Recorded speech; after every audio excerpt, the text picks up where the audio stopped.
హల్లెలూయా యేసు ప్రభున్ ఎల్లరూ స్తుతించుడి. ఈ బాధల నుంచి మమ్మల్ని విడిపించండి అయ్యా. విద్యార్థులు వచ్చి మమ్మల్ని కొల్లగొట్టి తీసుకుపోతున్నారు. మా పంట మా చేతికి వచ్చేటప్పటికి దాన్ని మా నుండి తీసుకుని పోతున్నారు. ఏసయ్య ప్లీజ్ ఏసయ్య సహాయం చేసేయ అని దేవుడికి ప్రార్థన చేశారు. అలాగే నువ్వు నేను మన కష్ట సమయాల్లో ఉన్నప్పుడు ప్రార్థన చేస్తే దేవుడు తప్పక సహాయం చేస్తాడు. వాళ్ళు విగ్రహారాధన చేసి బయలు పూజించి దేవుడికి వ్యతిరేకంగా పాపం చేస్తూ వచ్చినప్పటికీ ఇశ్రాయేలును మొరపెడితే దేవుడు తప్పక ఆలకించాడు. అయ్యా మేము తప్పు చేసాం, అయితే ఆ తప్పులోనే వాళ్ళు ఉండాల. వాళ్ళ దేవుడి దగ్గర ఏమని ఏసయ్యా మేము తప్పు చేసాం, అయితే మమ్మల్ని క్షమించరా, మమ్మల్ని రక్షించరా అని దేవునికి ప్రార్థన చేస్తే ఆ మొరని దేవుడు విని వాళ్ళ మధ్యకు ఒక వ్యక్తిని పంపిస్తాడనమాట. ఒక వ్యక్తిని ఎన్నుకుంటాడు. ఆయనే ఈరోజు మనం చెప్పుకోబోయే గిద్యోను. ఎవరు? గిద్యోను. అయితే ఈ గిద్యోను అంట చెప్పారు కదా, మిద్యానీయులు వచ్చి వీళ్ళ దగ్గర ఉన్న సంపద అంతా తీసుకుపోతుంటే వీళ్ళు ఎక్కడున్నారు? గుహల్లో ఉన్నారు. ఎక్కడున్నారు? గుహల్లో, కొండల్లో, గుట్టల్లో దాక్కుని చాలా భయంతో ఉన్నారన్నమాట.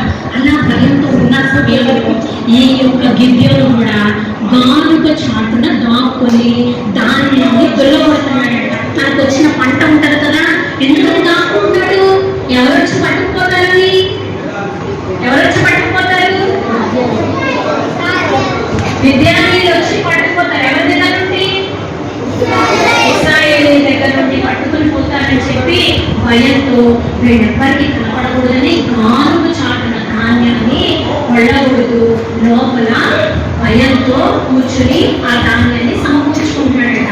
అప్పుడంతా సింధూర మస్తకి వృక్షం కిందట దేవుని యొక్క దూత ప్రత్యక్షమవుతుందట. ఎవరికి ప్రత్యక్షమవుతుంది?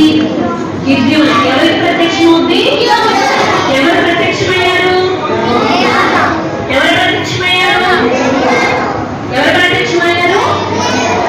దేవుని దూత. ఎవరు? దేవుని దూత.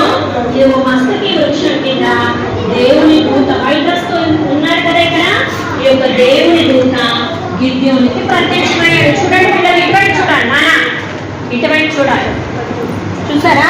ఇదిగో దేవుని దూత ఈ యొక్క మస్తకి వృక్షం కింద ఉన్నప్పుడు గిద్యోనికి ప్రత్యక్షమయ్యాడట. ప్రత్యక్షం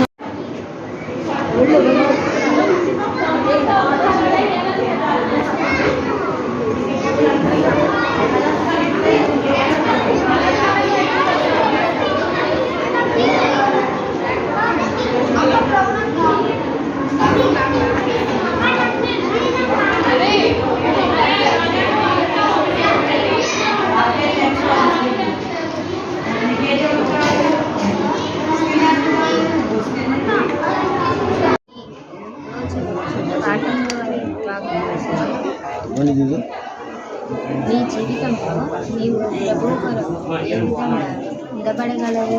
ఈరోజు పాఠంలోని వాగ్దానం వాక్యము ద్వారా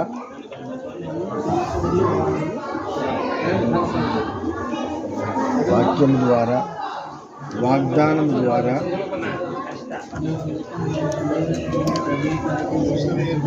నిలబడగలను.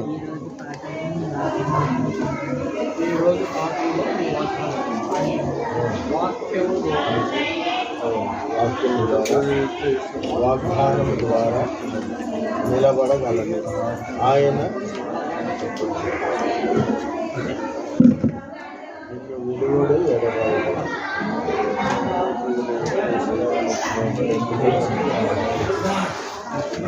వాక్యం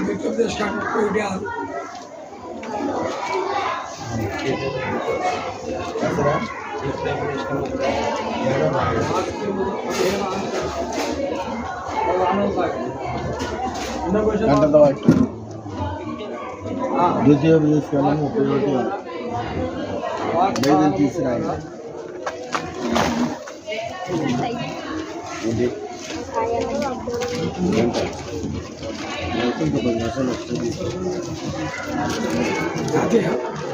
What is that inside?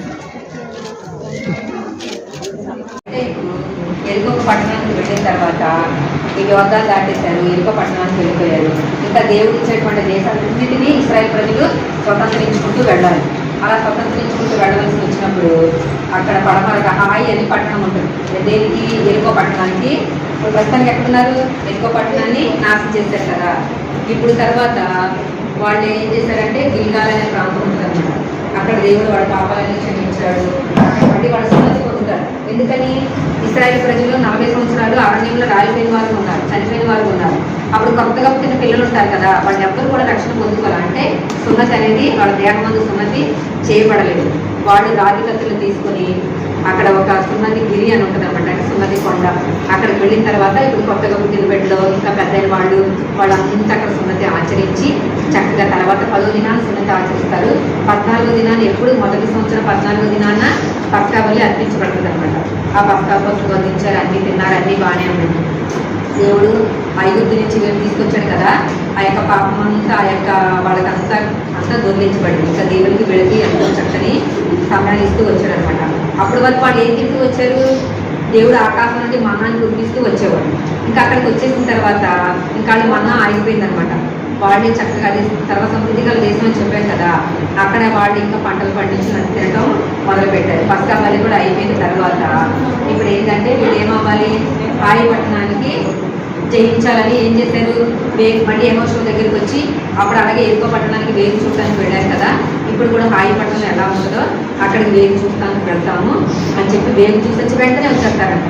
చాలా తొందరగా వెళ్ళి అప్పుడు ఎరుకో పట్టణంలో ఎదురైనటువంటి సమస్యలు ఏమి ఎదురవ్వాల, ఆ రావాలి దాచిపెట్టింది అలాంటివి ఏమీ లేవు.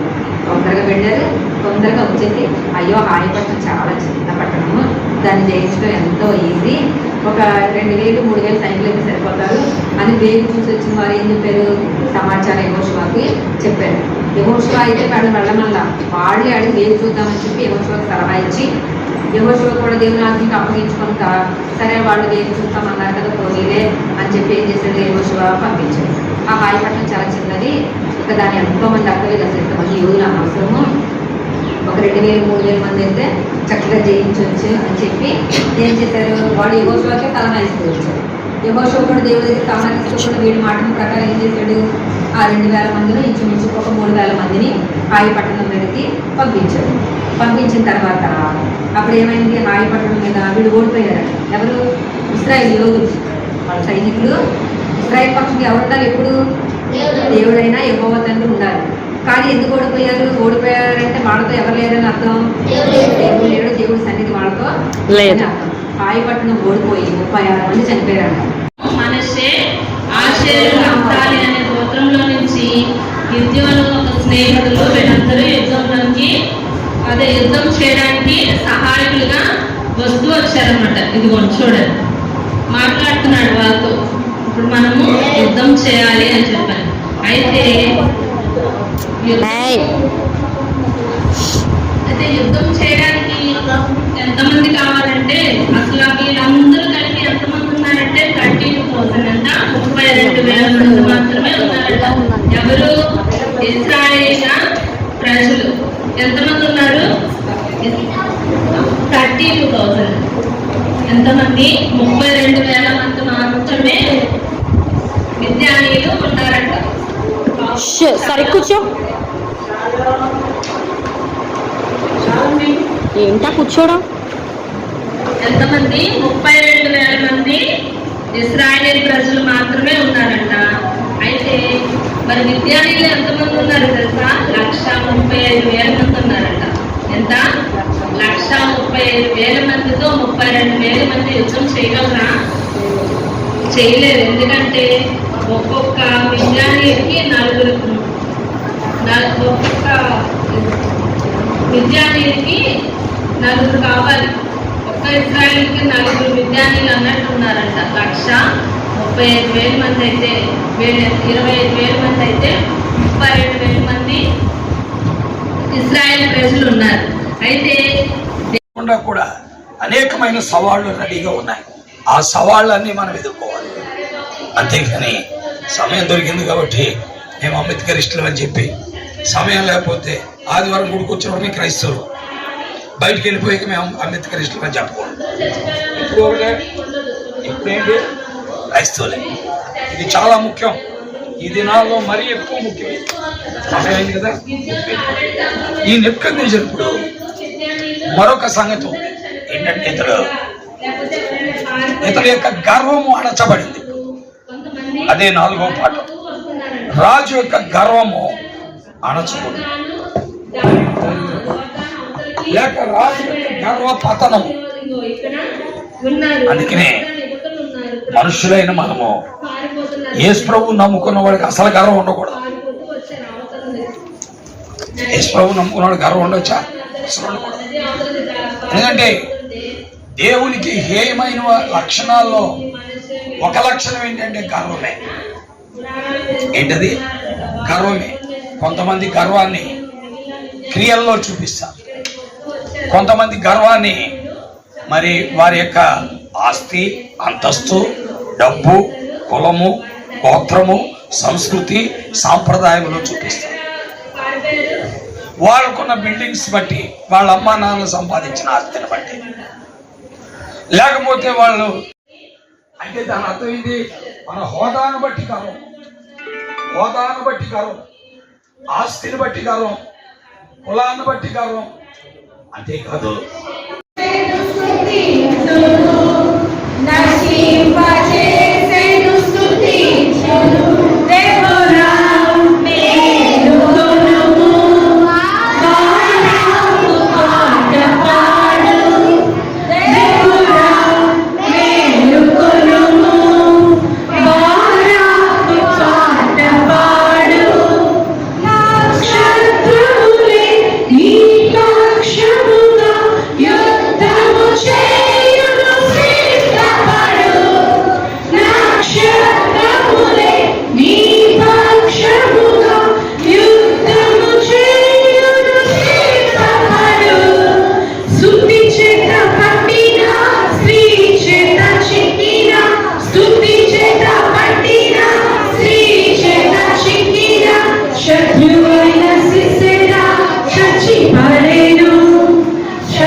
ఒకటి కాదు, రెండు కాదు, మూడు కాదు, 5, 6 కాదయ్యా 7 సార్లు మునిగి లేచాడు, బుడబుడ మునిగి లేచాడు, మునిగి లేచాడు, బుడబుడ మునిగి లేచాడు, మునిగి లేచాడు, బుడబుడ మునిగి లేచాడు, మునిగి లేచాడు, బుడబుడ మునిగి లేచాడు.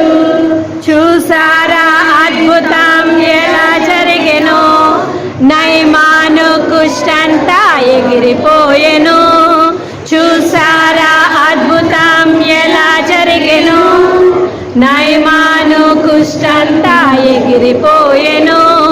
మునిగి లేచాడు, బుడబుడ మునిగి లేచాడు. మునిగి లేచాడు, బుడబుడ మునిగి లేచాడు. మునిగి లేచాడు, బుడబుడ మునిగి లేచాడు. మునిగి లేచాడు, బుడబుడ మునిగి లేచాడు. నయమాను ఎలీషా మాట విన్నాడు. వింటూనే యోర్దానులో మునిగి లేచాడు. నయమాను ఎలీషా మాట విన్నాడు. వింటూనే శ్రమలకు వెళ్ళుచున్నాడు. రక్షణోడలో నేను రక్షణోడలో ఉన్నత దేశములకు వెళ్ళుచున్నాను. రక్షణోడలో నేను రక్షణోడలో అచ్చాట చూచెదను లోకాలను. తాను చేసిన ఓడ అచ్చటుండదు. అచ్చాట చూచెదను లోకాలను. తాను చేసిన ఓడ అచ్చటుండదు. యోనాను చూతుగాని మత్స్యముండదు. లోకములో యోనాను చూతుగాని మత్స్యముండదు. పరలోకములో ఉన్నత దేశమునకు వెళ్ళుచున్నాను. రక్షణోడలో నేను రక్షణోడలో ఉన్నత దేశమునకు వెళ్ళుచున్నాను. రక్షణోడలో నేను రక్షణోడలో చూచెదను పౌలును.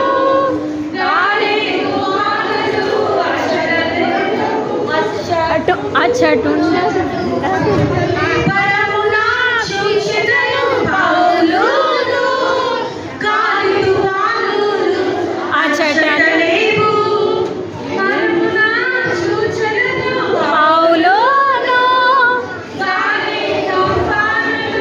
అచ్చటుండేమో యోర్దాను లేదు. లోకములో యెహోషువ కలడు. యోర్దాను లేదు. పరలోకములో ఉన్నత దేశమునకు వెళ్ళుచున్నాను. రక్షణోడలో నేను రక్షణోడలో ఉన్నత దేశమునకు వెళ్ళుచున్నాను. రక్షణోడలో నేను రక్షణోడలో నడిచెదను ప్రభు యేసు. ముఖము చూచి ఆనందింతును. నీటిపై నడిచేను ప్రభు యేసు. చక్కని ఆ ముఖము చూచి హర్షింతును. నేను ఆనందుగా పరలోకములో ఆనందం నేను వారితో పరలోకములో ఉన్నత దేశమునకు వెళ్ళుచున్నాను.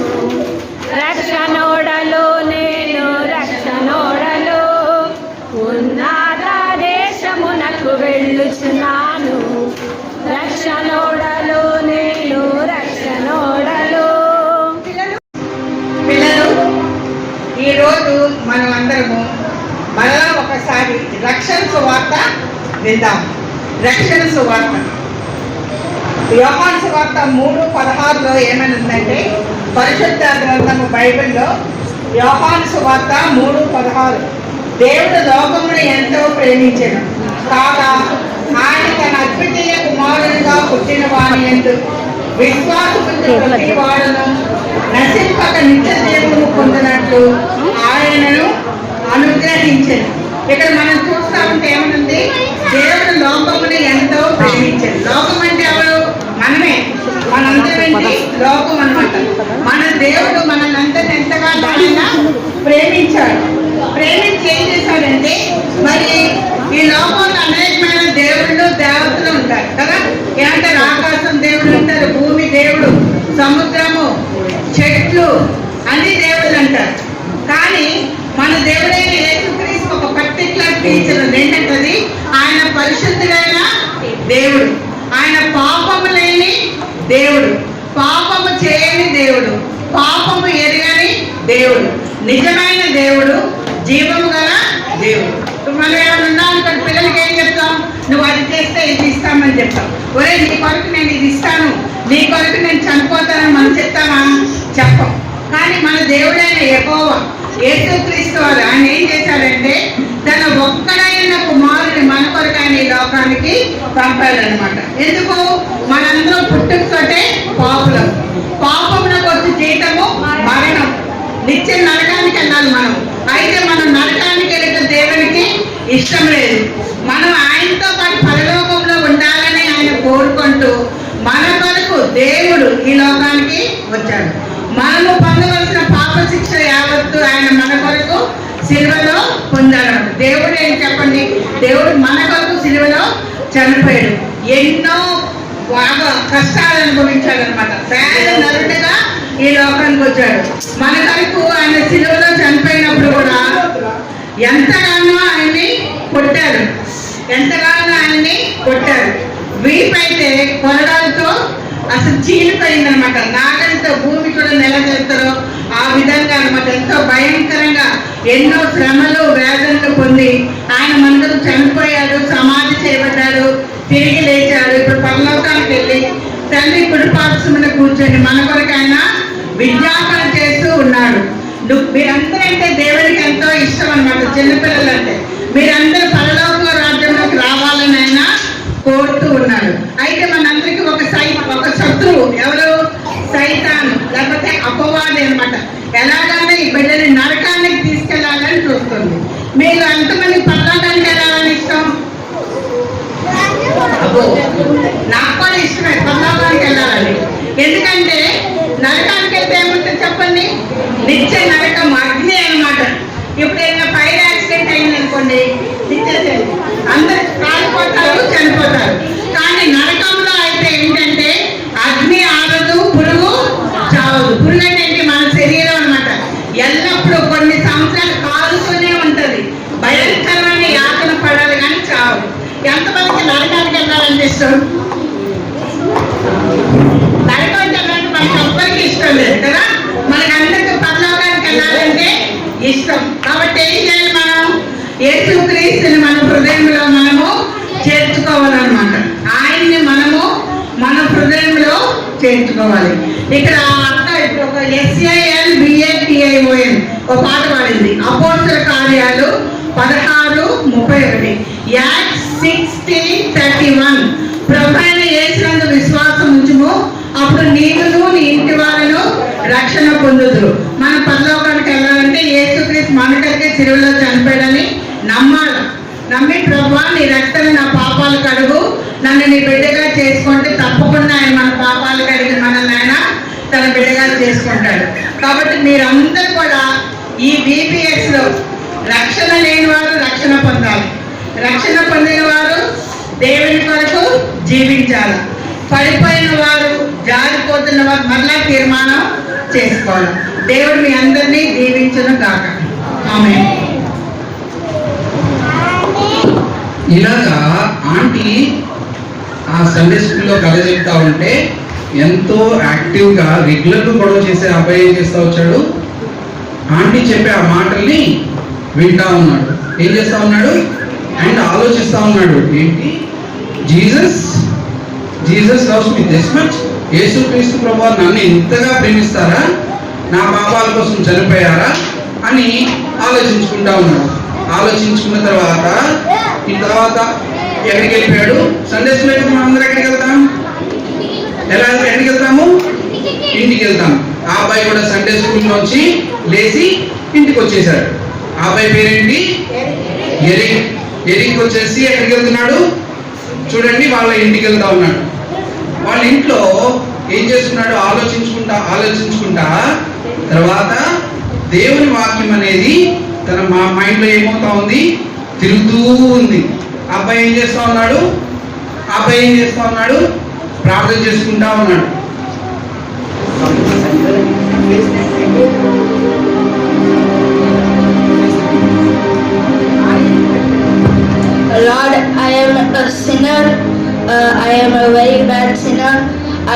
revolted against parents. I have done many bad things. Please forgive me with your precious blood. Please forgive my sins and everything in me. Wash my heart with your precious blood. My heart is now black. Let it become white as pure silk. Make my heart become gold. Come live in me. Make my heart, my soul, the temple of your body. In Jesus' name I pray, amen. ఇలాగా ఈ అబ్బాయి వచ్చేసి ప్రార్థన చేసుకుంటా ఉన్నాడు. ఏమని చేస్తా ఉన్నాడు? యేసుక్రీస్తు ప్రభువా, నా పాపములు క్షమించు, నేను ఎన్నో తప్పులు చేశాను అని ఏం చేసుకుంటా ఉన్నాడు? ప్రార్థన చేస్తా ఉన్నాడు. అదేవిధంగా ఆ అబ్బాయి మారిపోయాడా అంటే మారిపోయాడు. ఏం చేస్తా ఉన్నాడు? రోజు లేస్తా ఉన్నాడు. ఆ తర్వాత బైబిల్ తీసుకొని చదువుకుంటూ ఉన్నాడు. ఆ తర్వాత ఏం చేస్తా ఉన్నాడు?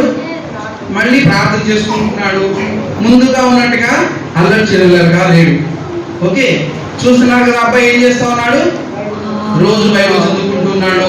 ఆ తర్వాత సమయం దొరికినప్పుడల్లా ప్రార్థన చేస్తా ఉన్నాడు. కానీ సండే వచ్చినప్పుడల్లా తన మైండ్ లో ఒక ప్రశ్న వస్తా ఉంది. ఏంటా ప్రశ్న? అది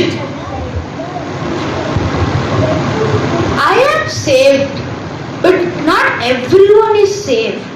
నేను రక్షించబడ్డాను కానీ అందరూ రక్షింపబడలేదే అని ఆలోచించుకుంటా ఉన్నాడు. అని తను ఏం చేస్తా ఉన్నాడు? మైండ్ లో ఆలోచించుకుంటా ఉన్నాడు. మరి నేనేం చేయాలి?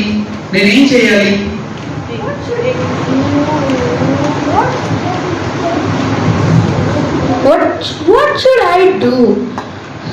I am the only one saved. I don't know who else is saved. I don't know who is saved.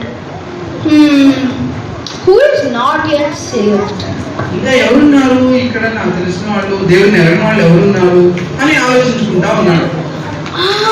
Yes, Angelina auntie. She has many children, but I don't know if she goes to church. నాకు తెలిసిన ఒక aunty ఉన్నారు, Angelina అని.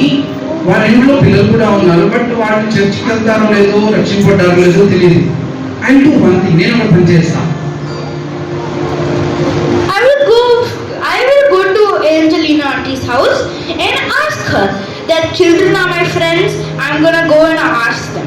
నేను అంజలినా అని వాళ్ళ ఇంటికి వెళ్తాను. వాళ్ళ పిల్లలు కూడా నాతో పాటు ఆడుకుంటారు కదా, ఫ్రెండ్స్ కదా. నేను వాళ్ళ దగ్గరికి వెళ్ళి అడుగుతాను ఒకసారి అని వాళ్ళ ఇంటికి వెళ్తాను.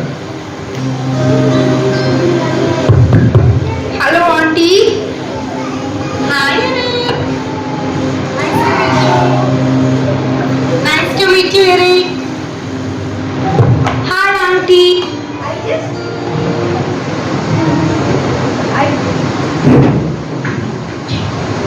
I just came to ask you if your children will be happy to come and join me in Sunday school. It happens in a very nice church and in a very nice neighborhood. Yes, it's good to hear, but I do not want to send my children. Sorry.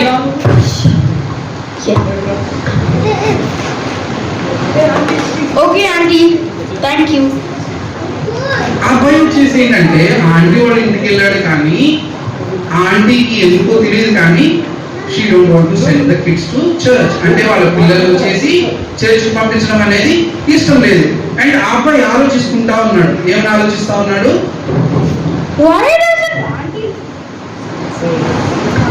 Why doesn't auntie like Jesus? He is the true savior, and her name is also a nice Christian name. I don't know why she does not like Jesus. ఏమనుకుంటున్నాడంటే, ఇదో aunty మంచిగా ఉన్నారు and మంచిగా మాట్లాడుతున్నారు, కానీ యేసుక్రీస్తు ప్రభు అంటే ఎందుకు ఇష్టం లేదు అని చెప్పేసి ఆలోచించుకుంటా ఉన్నాడు. I think I'm gonna pray for her. ఏమనుకున్నాడు? నేను రెగ్యులర్ గా వచ్చేసి ఆ ఆంటీ కోసం రెగ్యులర్ గా నేను ప్రేయర్ చేయాలి అని అనుకుంటా ఉన్నాడు. కానీ అలానే అబ్బాయి ఏం చేస్తా ఉన్నాడు?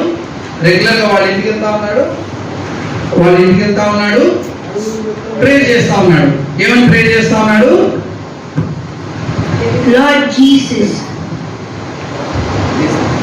యేసయ్యా, ఏంజలినా ఆంటీ ఎందుకు మీకు నచ్చలేదు? ప్లీజ్ మిమ్మల్ని నచ్చ చేయండి. ఆమెన్. సో ఆ బాబు ఏమైనా ప్రేర్ చేస్తా ఉన్నాడంటే, అయ్యా ఎందుకు యేసు ప్రభు అంటే ఆంటీకి అసలు ఇష్టం లేదు. ఓకే, ఆంటీకి యేసు క్రీస్తు ప్రభు అంటే ఇష్టం ఉండేటట్టుగా చేయండి అని ప్రార్థన చేస్తా ఉన్నాడు. ఎన్నాళ్ళు ప్రార్థన చేస్తా ఉన్నాడు? డే 1 అయిపోయింది, వీరు ప్రేర్ చేస్తా ఉన్నాడు. డే 2 రెండో రోజు కూడా ఆ చదువుకుంటా ఉన్నాడు, ప్రేర్ చేస్తా ఉన్నాడు. ఎవరి గురించి చేస్తా ఉన్నాడు? ఏంజలినా ఆంటీ గురించి ప్రేర్ చేస్తా ఉన్నాడు. డే 3 ఆంటీ గురించే మళ్ళీ చదువుతా ఉన్నాడు, ప్రేర్ చేస్తా ఉన్నాడు. అలా చేస్తున్న కొన్ని రోజుల తర్వాత ఏమైంది? ఒకరోజు మన ఎరిక్ మార్కెట్కి వెళ్ళాల్సి వచ్చింది. ఎక్కడికి వెళ్ళాడు? మార్కెట్కి వెళ్ళాడు. మార్కెట్లో వెళ్ళి అక్కడ ఇక్కడ మార్కెట్లో ఏదో వస్తువులు కొంటా ఉంటే అక్కడికే ఎవరు వచ్చారు? ఈ ఏంజలినా ఆంటీ మార్కెట్కి వచ్చారు.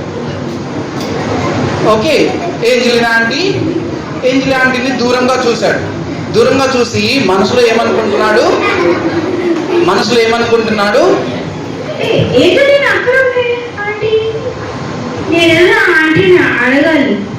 ఈ రోజు ఎట్లయినా ఆంటీతో మాట్లాడాలి. యేసుక్రీస్తు ప్రభువారంటే ఎందుకు ఇష్టం లేదో ఒక్కసారి నేను వెళ్ళి ఆ ప్రశ్న అడగాలని మనసులో ఎవరో చెప్తున్నట్టుగా ఉంది. ఏమనిపిస్తా ఉంది? ఓకే, నేను వెళ్ళి ఆంటీని అడుగుతా. Hello aunty. How are you? I'm good aunty. How are you?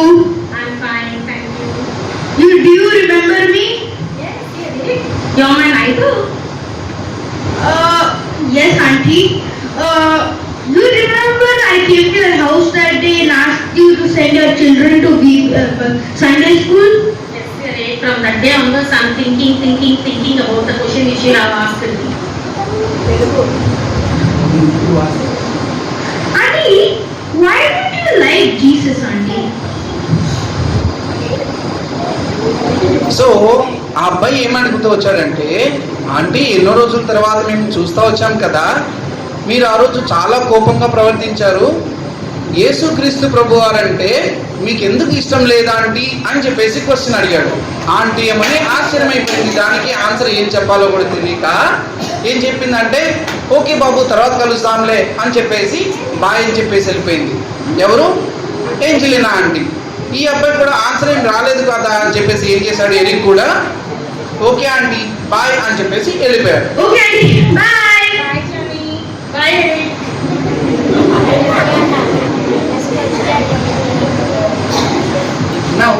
ఇప్పుడు ఏమైందంటే ఈ ఏంజలినా ఆంటీ అబ్బాయి ఏదైతే ప్రశ్న అడిగాడో అదే మైండ్లో తిరుగుతూ ఉంది. ఏం ప్రశ్న అది? యేసుక్రీస్తు ప్రభువారంటే మీకెందుకు ఇష్టం లేదు అనే ప్రశ్న ఆ ఆంటీని ఎక్కడ చూసినా అడుగుతా ఉంది. యేసు ప్రభు అంటే ఎందుకు ఇష్టం లేదు అని ఎరిక్ నన్ను అడిగారు. నేను ఏ పని చేసినా అదే గుర్తొస్తుంది. నేను వాష్రూమ్కి వెళ్ళినా అదే గుర్తొస్తుంది. నేను వంట చేస్తున్నా అదే గుర్తొస్తుంది. నేను న్యూస్ పేపర్ చదివినా అదే గుర్తొస్తుంది. నా మైండ్లో అదే ఆ ప్రశ్నే తిరుగుతూ ఉంది. ఏం చేయాలి? ఎరిక్ను ఒకసారి అడిగితే బాగుంటుంది. ఈ ప్రశ్న ఇలాగనే ఆంటీకి ఏమనిపిస్తా ఉంది? ఆఫీస్కి వెళ్ళినా లేకపోతే ఏ పని చేస్తా ఉన్నా కానీ ఒకటే ప్రశ్న, why I don't like Jesus? యేసుక్రీస్తు ప్రభువారంటే నాకెందుకు ఇష్టం లేదు అని అనిపిస్తే అప్పుడు ఏమైందంటే ఒకానొక టైంలో ఆంటీ ఇంటికి వెళ్ళిన తర్వాత కూడా అదే ప్రశ్న ఆలోచిస్తూ ఉంటే సరే నాకేం ప్రశ్న, ఈ ప్రశ్నకి ఆన్సర్ ఎక్కడ దొరకట్లేదు, చూస్తాను బైబిల్లో ఏదన్నా ఒకసారి చదివితే నాకేమన్నా కనిపిస్తుందా అని చెప్పేసి ఒకసారి బైబిల్ కూడా తీసుకొని చదువుతూ ఉంటుంది అని చెప్పేసి చూస్తే ఒక వచనం తనకి కళ్ళలో పడుతుంది. ఏం వచనం అది? జాన్ 15:25. యోహాను సువార్త 15:25 వచనం. ఏమనుంది? అయితే నన్ను నిర్హేతుకముగా ద్వేషించి అని వారి ధర్మశాస్త్రంలో వ్రాయబడిన వాక్యం నెరవేరినట్లు ఇలాగ జరిగింది. ఏంటి నిర్హేతుకముగానా అంటే without any reason I'm hating Jesus అంటే ఏ కారణం లేకుండానే నేనేం చేస్తా ఉన్నాను, యేసుక్రీస్తు ప్రభువారిని ద్వేషిస్తా ఉన్నానా? అవునా, ఇప్పటి వరకు నాకు ఏ రీజన్ లేకుండానే యేసుక్రీస్తు ప్రభువారిని ద్వేషిస్తా ఉన్నానా అని చెప్పేసి తనకి ఏమర్థమైంది, నేను ఎక్కడో తప్పు చేస్తా ఉన్నాను. ఈ ప్రశ్న నాకు ఇక్కడే వచ్చింది అంటే ఆన్సర్ కూడా ఇక్కడే ఉంటుందని యోహాన్ సువార్త నుంచి మొదటి చదవడం మొదలు పెట్టారు. ఎవరు? ఏ ఆంటీ పేరు? Angelina aunty. బైబిల్ చూడండి ఎలా చదివేస్తున్నారు. పొద్దున్న లేచిన దగ్గర నుంచి వరుసగా చదువుతానే ఉన్నారు. ఏదమ్మా? యోహాను సువార్త 3:16లో దేవుడిగా చెప్తున్నాడు, దేవుడు లోకమును ఎంతో ప్రేమించెను కాగా ఆయన తన అద్వితీయ కుమారుడుగా పుట్టిన వారి యందు విశ్వాసముంచు ప్రతి వాడును నశింపక నిత్య జీవం పొందినట్లు ఆయనను అనుగ్రహించెను. ఇక్కడ ఏమైందంటే ఆ పాయింట్ దగ్గరకు వచ్చిన తర్వాత ఆ ఆంటీ ఎవరైతే ఉన్నారో ఏం చేశారు, ఆగిపోయారు. ఏంటి, దేవుడు లోకమును ఎంతో ప్రేమించాడా? ఏంటి, ఏ హేతువు లేకుండా ద్వేషించే నన్ను కూడా ప్రేమించాడా అని చెప్పేసి తాను కన్విక్ట్ అయ్యారు. అంటే దేవుని ద్వారా ఒప్పింపబడ్డారు. ఒప్పింపబడి ఏం చేశారు, ఒప్పింపబడి ప్రార్థన చేసుకున్నారు. చూడండి ఆంటీ ఎలా ప్రేరణ చేస్తున్నారు. ప్రేమగల తండ్రి, నమ్మకమైన మా ప్రభు యేసయ్యా, నేను చేసిన ప్రతి పాపమును మీరే నన్ను క్షమించండి యేసయ్యా.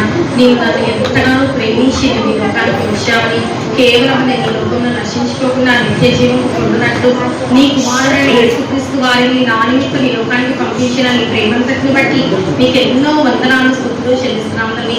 ఈ సమయంలో నా జీవితం అంతటినీ, నా ప్రాణము, ఆత్మ, శరీరము సంపూర్ణంగా నీ చేతికి అప్పగించుకుంటుంది. నీ పరిశుద్ధ రక్తము ప్రోక్షించిన ప్రతి ఒక్క పాపమును కలిగి నన్ను నీ బిడ్డగా నీ స్వకీయ సంపాద్యంగా మీరే నన్ను చేసుకోవాల్సిందిగా నా ప్రభు నా ఆశకులను చెడు యేసుక్రీస్తునామములో అడిగి పెట్టుకుంటున్నాం తండ్రి. ఇలా ఆమె ప్రార్థన చేసుకుంటా ఉండగా ఎవరు వచ్చారు తన మీదకి? పరిశుద్ధాత్మ దేవుడు దిగి వచ్చి తనకి ఏం అనుగ్రహించారు? రక్షణను అనుగ్రహించారు. సో అప్పుడు ఆంటీ ఏం చేశారంటే, ఇలా ఇప్పటి నుంచి నేనేం చేయాలి, నేను కూడా పిల్లల్ని తీసుకొని సండే స్కూల్కి వెళ్ళాలి, చర్చ్కి వెళ్ళాలి అని చెప్పేసి ఇప్పుడు ఎవరి దగ్గరికి వెళ్ళారు ఆంటీ? ఎవరి దగ్గరికి వెళ్తున్నారు చూడండి, ఎరిక్ దగ్గరికి వెళ్తున్నారు.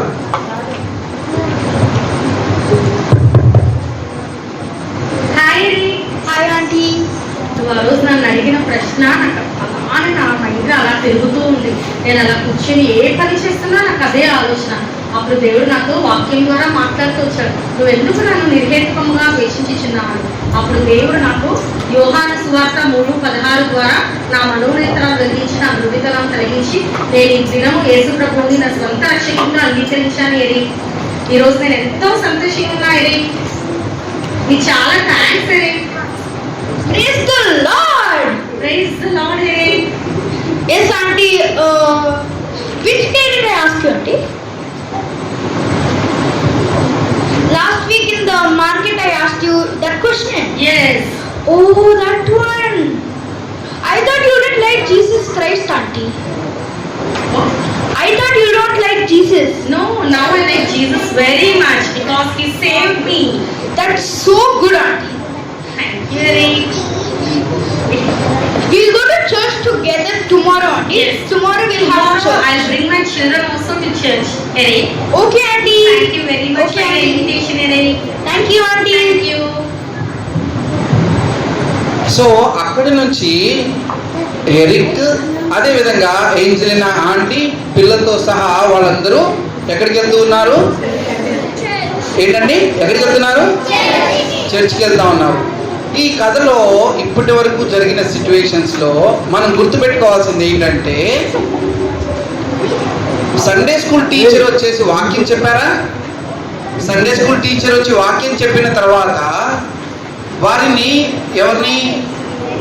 ఎరిక్ని ఎవరు ఒప్పించారు పాపంతో?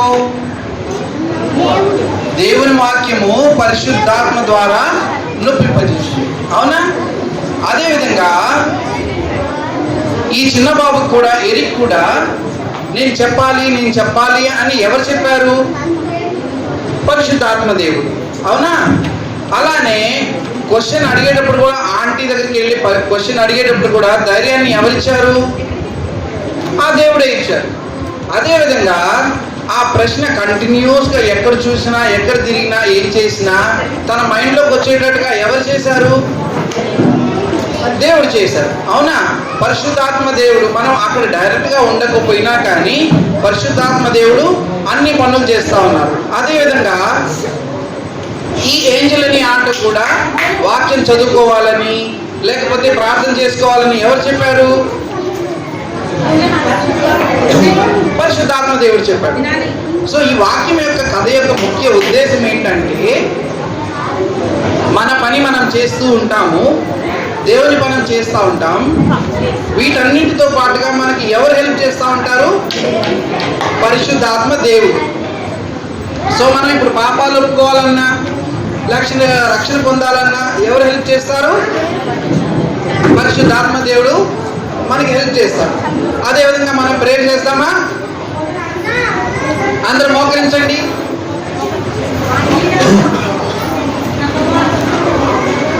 అందరూ మోకరించండి.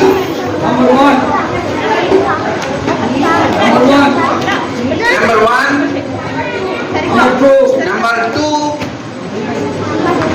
నెంబర్ 3.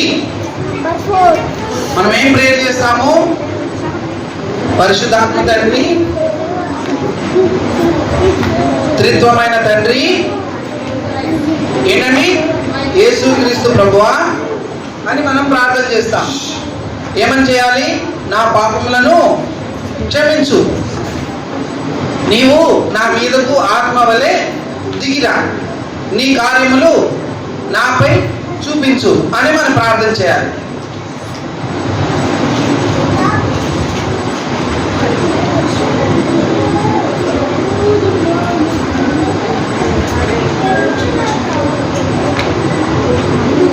అలానే ఒక 1 minute మీరు ప్రార్థన చేసుకుంటూ ఉండాలి.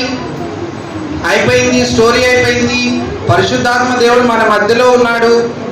దేవుని వాక్యం మనం ఇప్పటిదాకా విన్నాం, దేవుని స్టోరీ విన్నాము. ఇప్పుడు మనం ప్రార్థన చేసుకుందాం. మీలో ప్రభు అయిన యేసుక్రీస్తు వారిని అంగీకరించిన వారిని చెయ్యొద్దండి. ప్రభువుని అడగండి, తెచ్చండి. ప్రభువా, నా పాపములు క్షమించండి, నా ఆత్మను రక్షించండి, నన్ను నీ బిడ్డగా చేయండి. నేను ప్రతిదినం మందిరానికి వెళ్ళేటట్టు, సండే స్కూల్కి వెళ్ళేటట్టు, దేవుని వాక్యాన్ని శ్రద్ధతో వినేటట్లు సహాయం చేయండి అని ప్రార్థన చేసుకోండి. దేవుడు మిమ్మల్ని దీవిస్తాడు. పరిశుద్ధమైన తండ్రి, ఎరిక్ ద్వారా ఏంజిలైన కళ్ళు మీరు తెరిపించారు. కళ్ళు తెరిపించిన వాడు ఎరిక్ కాదు, పరిశుద్ధాత్మ దేవుడు అయిన నీవు. ఎరిక్ వేసిన ప్రశ్నలు ఆమెలో సంచలనం సృష్టించి ఆమె మనోనేత్రాన్ని వెలిగించింది. అలాగున తండ్రి, ఈ బిడ్డల యొక్క మనోనేత్రాలు ఈ దినం విన్న పాఠాలన్నిటి ద్వారా వెలిగించబడ్డ స్వామి, మీరే మహిమ పొందమని, బయలుదేరి వాళ్ళు తిరిగి పెడుతుండగా వారితో మీరు ఉండమని యేసు దివ్య నామంలో ప్రార్థిస్తున్నాను తండ్రి. తండ్రి, కుమార, పరిశుద్ధాత్మ ఏక దేవుని సహాయము సదా తోడై ఉండునుగాక. కూర్చోండి, కూర్చోండి.